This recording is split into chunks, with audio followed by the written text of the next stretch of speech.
할렐루야.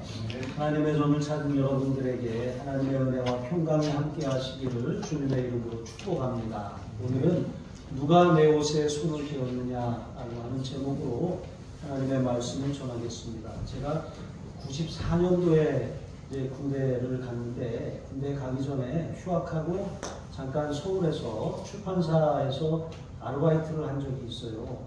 집에서 출근을 하려면 버스를 타고 또 전철을 타고 이렇게 다녔는데, 그 시간이 공교롭게도 이제 출퇴근 시간이에요. 여러분, 서울에 출근 시간에 지하철을 타보셨나요? 정말 지옥철입니다. 그런데 이 전철을 타고서 제가 내려야 하는 역이 있잖아요. 그런데 그 역이 또 환승역이라 내리는 사람보다 타는 사람이 더 많아요. 그래서 제가 이렇게 내려야지 하면 내리는 사람들 무리가 있잖아요. 같이 밀려서 이렇게 나갑니다. 나가는데 자칫 잘못하면 들어오는 사람들에 말려서 다시 돌아서 이렇게 전철 안으로 들어와요. 몇 번을 그랬습니다.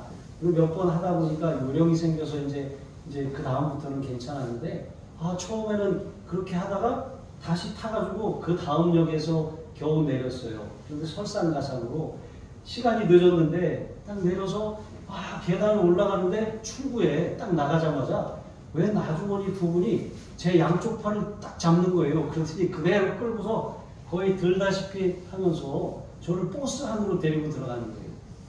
헌혈 버스예요.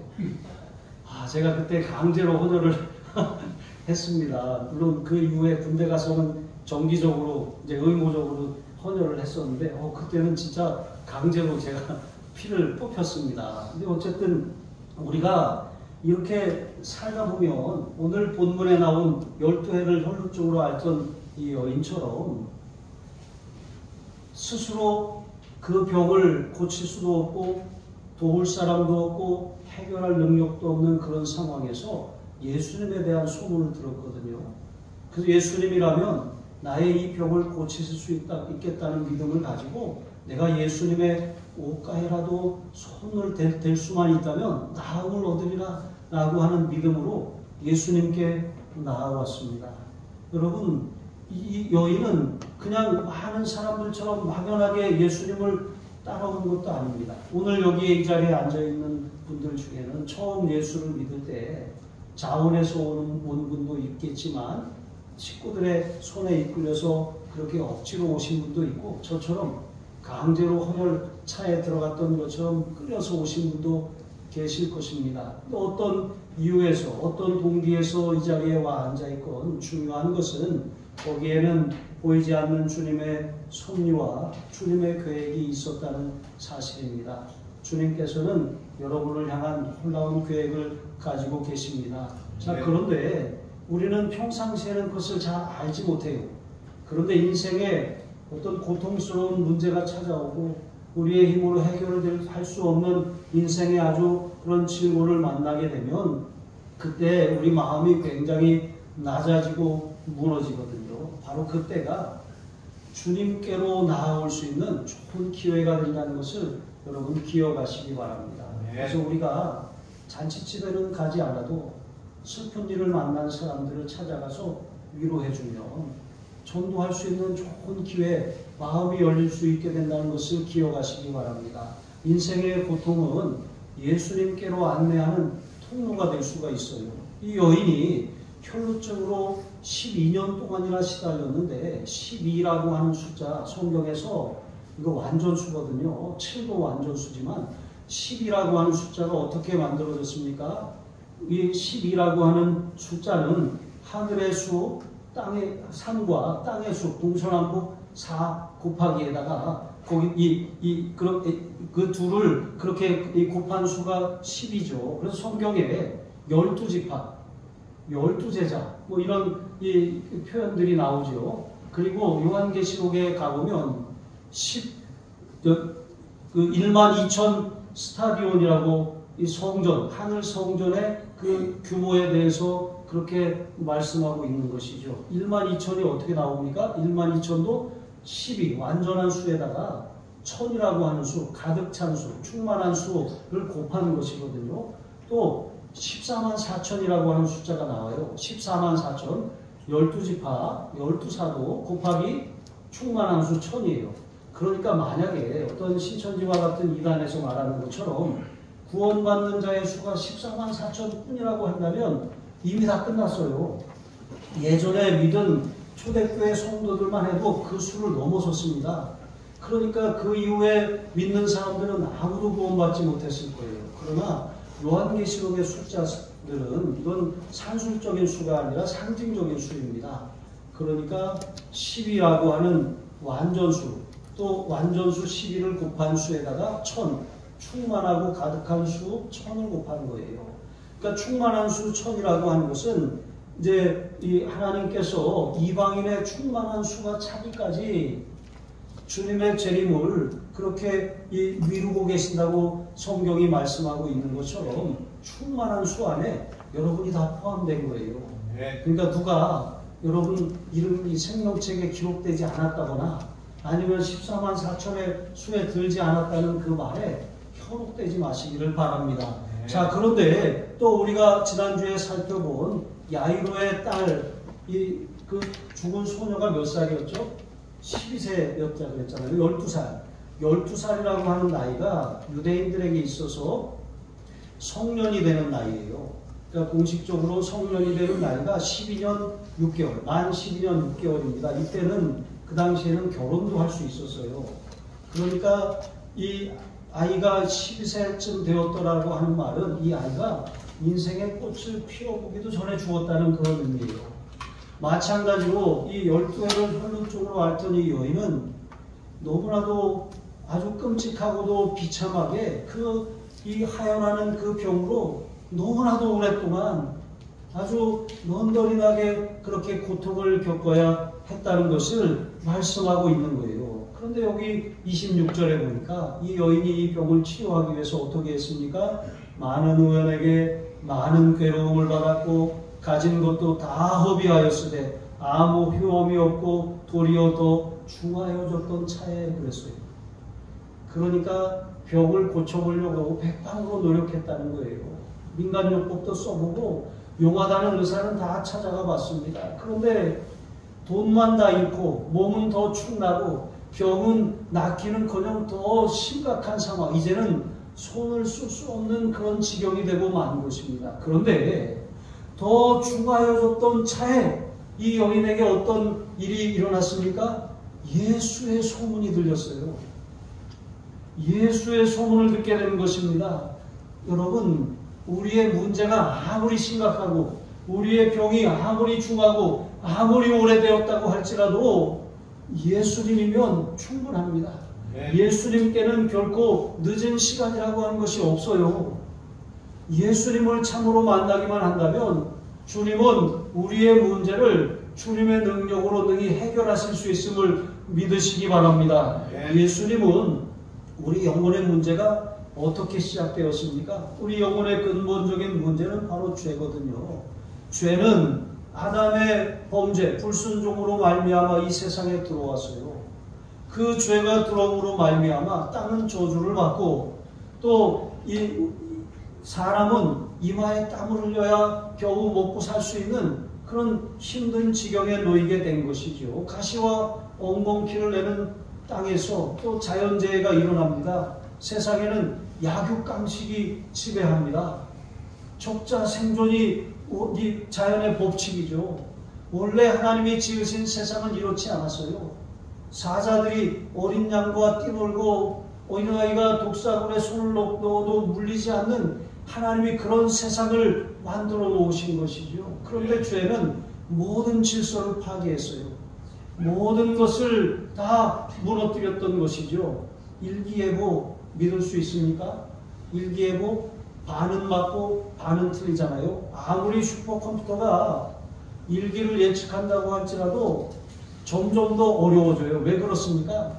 환경이 갈수록 파괴되고 갈수록 예측할 수 없는 변수가 더 많이 생겨나기 때문인 것이죠. 여러분, 이러한 상황, 이 빚어진 근본적인 원인이 바로 인간의 죄라고 하는 것이죠. 그런데 예수님은 자기 백성을 저희 죄에서 구원할 자로 오셨다 그랬잖아요. 인생의 근본 문제의 원인인 죄를 해결하기 위해 오셨다는 거예요. 원인을 해결하면 그 결과는 자연스럽게 해결되는 거예요. 몸이 아픈데 어떤 질병인지 알 수 없는데 그냥 아프다고 예전에 바르던 빨간 약 아시죠? 아까진기라고 하죠. 그냥 다 빨간 약을 발라요. 또 된장을 바르고도 하는 것이죠. 그런데 그게 어떤 원인 때문인지 알지 못하고 아까진기만 발라서는 절대로 근본적으로 해결이 되지 않는 거예요. 마찬가지로 인생의 근본적인 문제의 원흉은 죄예요. 이 죄 문제가 해결돼야 됩니다.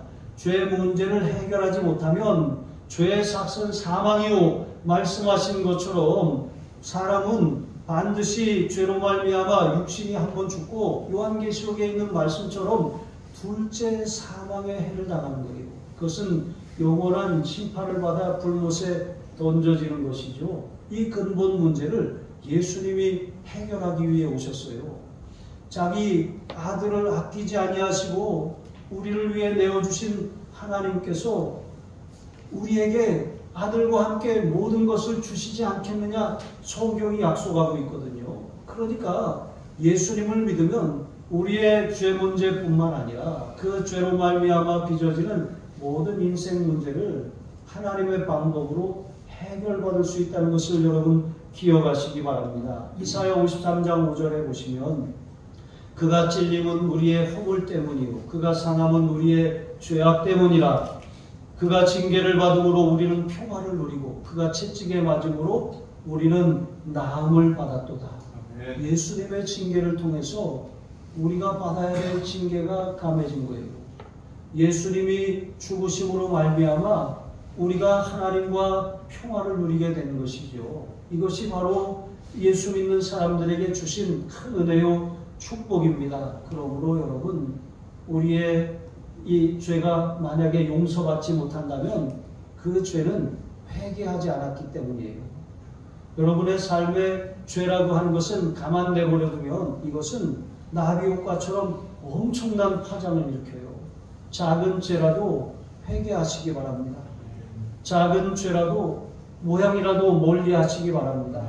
그리고 뿐만 아니라 죄로 인한 결과를 우리가 그 열매, 쓴 뿌리를 쓴 열매를 따먹고 있다면 그거 정말 주님 앞에 진심으로 회개할 뿐만 아니라 고쳐달라고 회복해 주시기를 간구하시는 마음으로 주님께 가지고 나오기 바랍니다. 예수님 앞에 나와왔던 12해를 혈루증으로 앓던 여인, 모든 방법으로도 되지 않고 이미 포기해버린 그런 상황에서 들려진 예수의 소문으로 말미암아 주님 앞에 나아왔던 이 여인처럼 주님 앞에 여러분의 삶과 문제를 내어놓으시기를 주님의 이름으로 축복합니다. 두 번째로 우리는 예수님을 향한 단순한 믿음을 가질 때 우리의 삶의 문제들을 해결받을 수 있습니다. 그러니까 단순한 믿음이 축복의 비결이라는 거예요.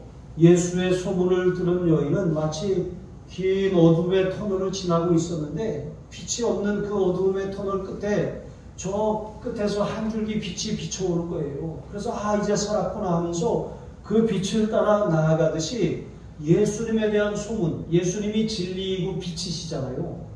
요한복음은 예수님이 진리이고 말씀이 육신이 되어서 오신 분이라고 말씀하시고 또 어두운 가운데 비추는 빛이라고 하셨어요.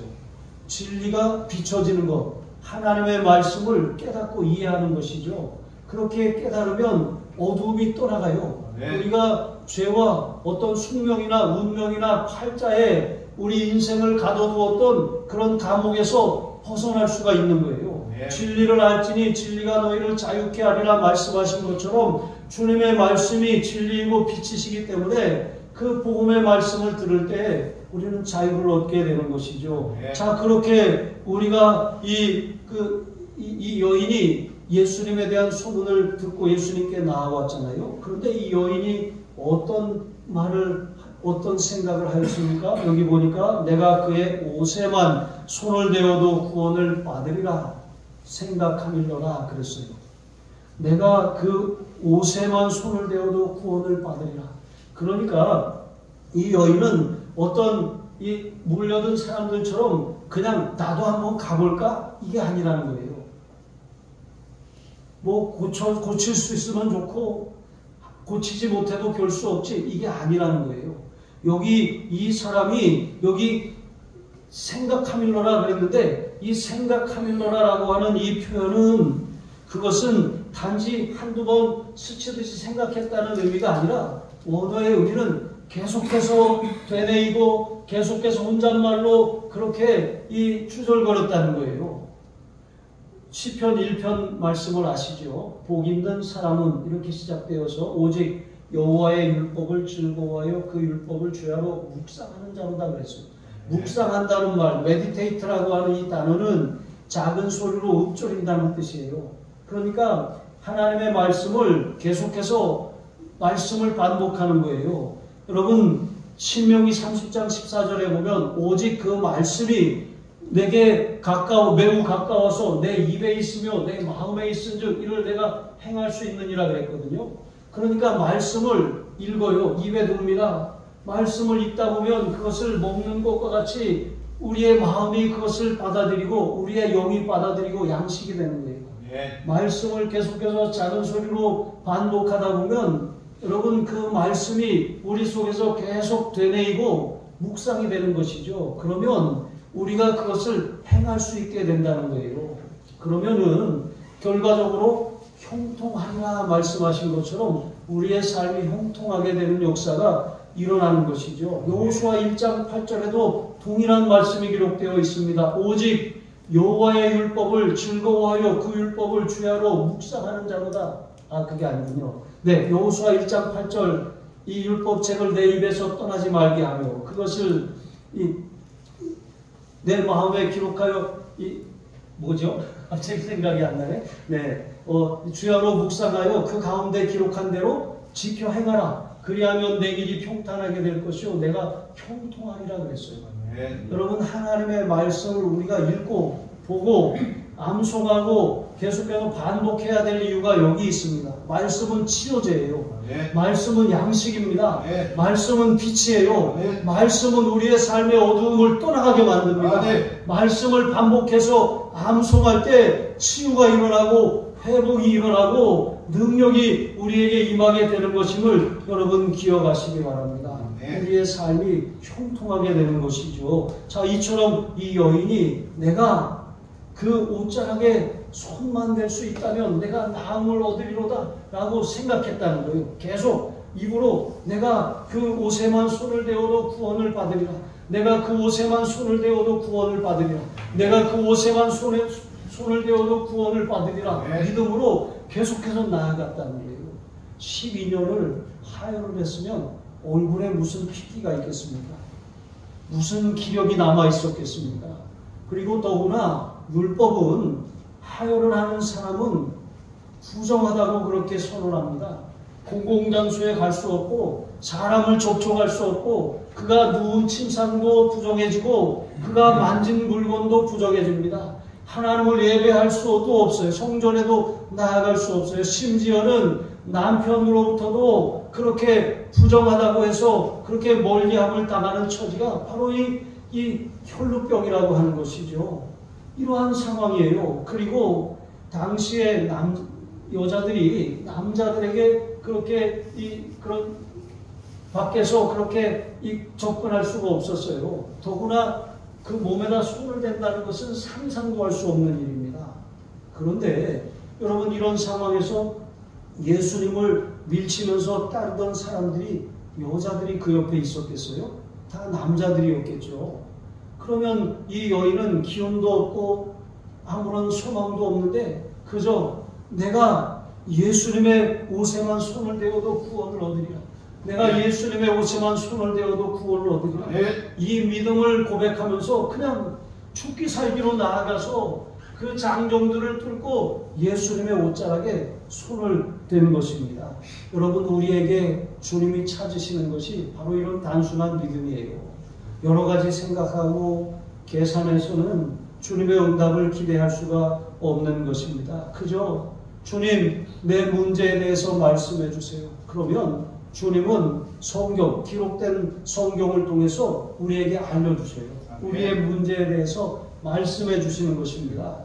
그 말씀을 붙들고 주님 말씀대로 내게 이루어지이다 하면서 그 말씀을 이 여인처럼 계속해서 묵상하는 거예요. 계속해서 작은 소리로 읊조리는 거예요. 그것이 말씀이 기도가 되고 기도가 말씀이 될 때 기적이 일어나는 거예요. 실제로 이 여인이 예수님께 나아갔습니다. 그랬더니 29절에 보니까 이에, 여러분 어떻게 되었습니까? 이에 그 결과라는 거예요. 어떻게 되었습니까? 이 여인이 즉시로 나음을 받았는데 어떻게 나았습니까? 혈루 근원이 즉시 말랐다는 거예요. 근원이라고 하는 것은 샘, 원천, 또 우물 이런 것을 뜻하는 거거든요. 그러니까 혈루 근원이라고 하는 거, 이 여인이 어떤 원인으로 그 병이 생겼는지 예수님께는 크게 중요하지 않아요.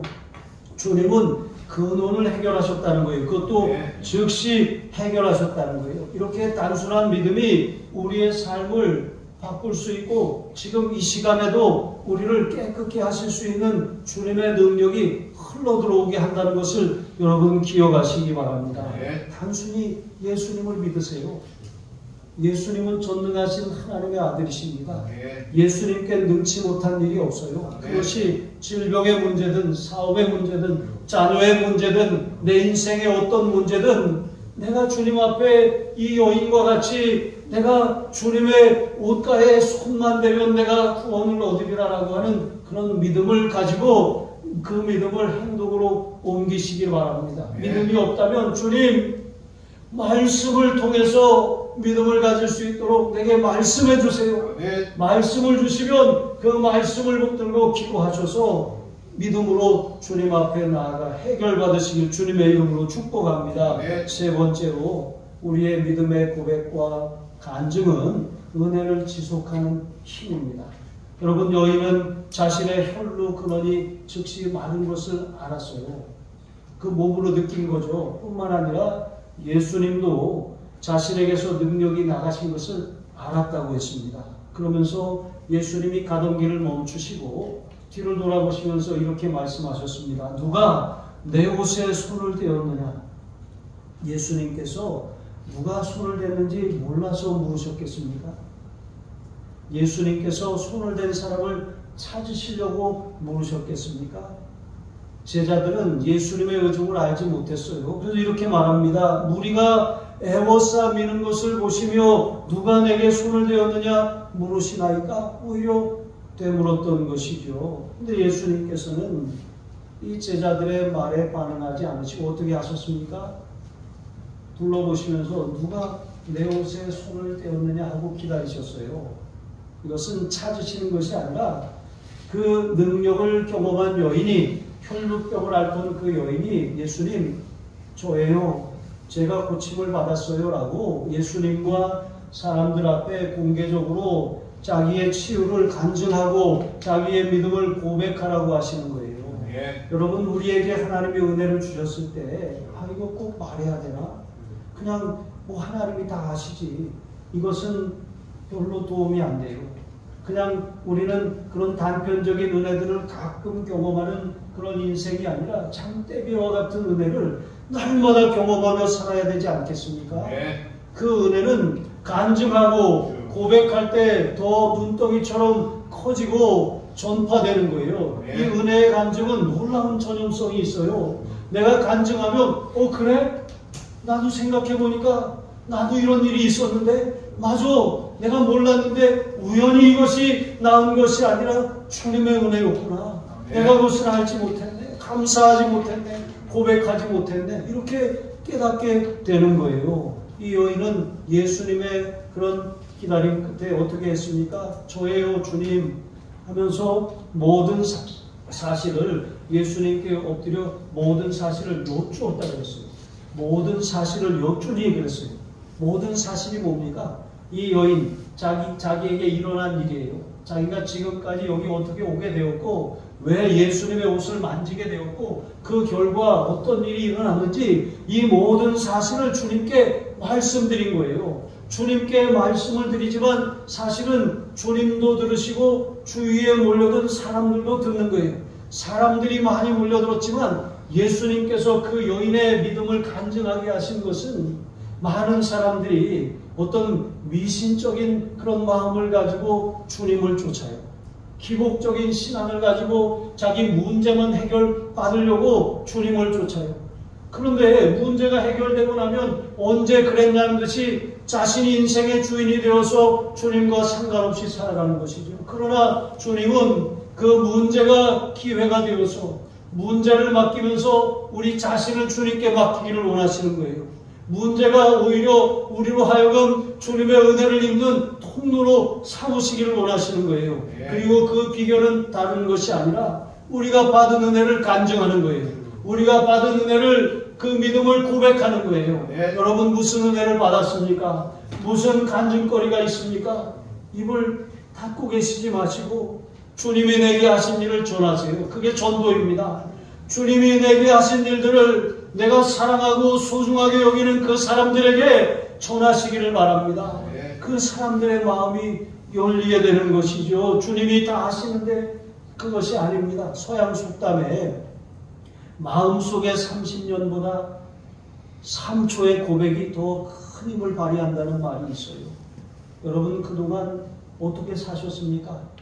우리의 신앙을 가만히 잠잡고 있으면 아무런 일도 일어나지 않아요. 마치 씨앗을 받았는데 그 씨를 땅에 심지 않고 그냥 간직하고 있으면 아무 일도 일어나지 않는 것 같아요. 주님이 내게 하신 일은 전할 때 열매가 나타나기 시작하는 것입니다.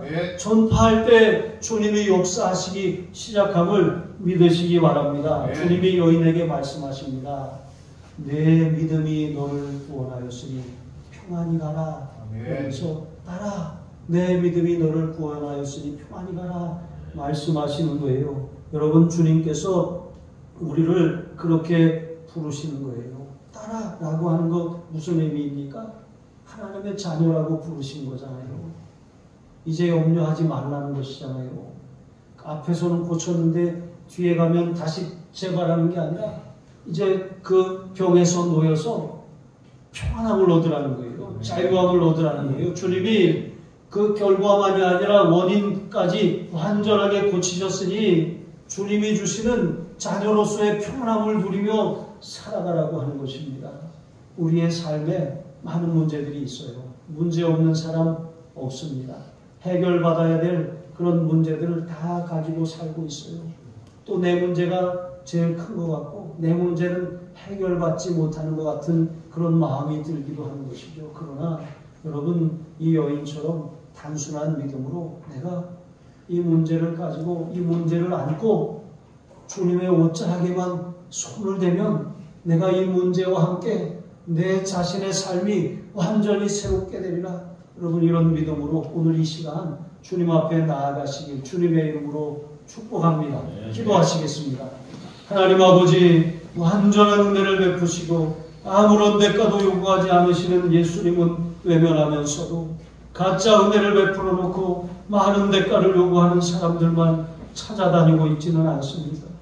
은혜가 여기 있다, 치유가 저기 있다, 축복이 거기 있다는 말에 미혹되어 인생을 허비하고 시간을 낭비하고 물질을 빼앗기면서도 정작 내 곁에 계신 주님을 의지하지 않는 그런 모습은 아닙니까? 주님, 우리를 불쌍히 여겨주시옵소서. 사단의 거짓말에 속아서 인생을 허비하지 않게 하여 주시고 주님께 나아가 이 여인처럼 단순하고 간절한 믿음으로 주님, 나의 질병을 고쳐 주시옵소서. 나를 새롭게 하여 주시옵소서. 내 문제를 주님의 능력으로 근원적으로 치유하여 주시옵소서. 고백할 때 내 믿음이 너를 구원하였으니 평안히 가라 하시는 주님의 음성을 듣게 하여 주옵소서. 감사하며 축복하며 예수님의 이름으로 기도합니다. 아멘. 우리